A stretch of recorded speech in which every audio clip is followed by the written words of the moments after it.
अस्सलाम वालेकुम जी, कैसे हैं आप सब? उम्मीद करती हूँ कि सब खैरियत से होंगे। आज मैं आपको चाट मसाला बनाने का तरीका सिखाऊँगी। ये दही भल्लियों और चाट में इस्तेमाल होता है। तो सबसे पहले आप मेरे चैनल को सब्सक्राइब कर दें और बेल आइकन को भी प्रेस कर दें ताकि नई आने वाली वीडियोज़ का नोटिफिकेशन सबसे पहले आप तक पहुँचे। रेसिपी बनाना स्टार्ट करते हैं। बिस्मिल्लाहिर्रहमानिर्रहीम। इसके लिए मैंने 10 से 12 लाल मिर्ची ली हैं साबुत, 2 खाने के चम्मच मैंने ज़ीरा लिया है और 2 खाने के चम्मच ही मैंने साबुत धनिया लिया है।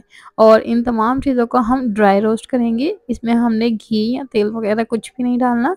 इसको हमने इस तरह ही रोस्ट करना है और उस तब तक आपने इसको रोस्ट करना है जब तक इसका कलर थोड़ा-सा चेंज ना हो जाए और इसमें से अच्छी-सी खुशबू ना आने लग जाए। तो आप कोशिश किया करें कि आप हमेशा घर में ही चाट मसाला बनाकर इस्तेमाल किया करें। एक तो ये केमिकल से भी पाक होता है और सफाई भी होती है इसमें। तो इस तरह हम इसको रोस्ट कर लेंगे और एक प्लेट में निकाल लेंगे। इस तरह से अब हम इसमें शामिल करेंगे दूसरे मसाले जिसमें जाएगा 2 खाने का चम्मच आमचूर का पाउडर और आधा खाने का चम्मच काला नमक, आप सादा नमक भी इस्तेमाल कर सकते हैं और 10 से 12 साबुत काली मिर्ची और 1 अदद लौंग और इसमें जाएगी 1/4 खाने का चम्मच टाटरी।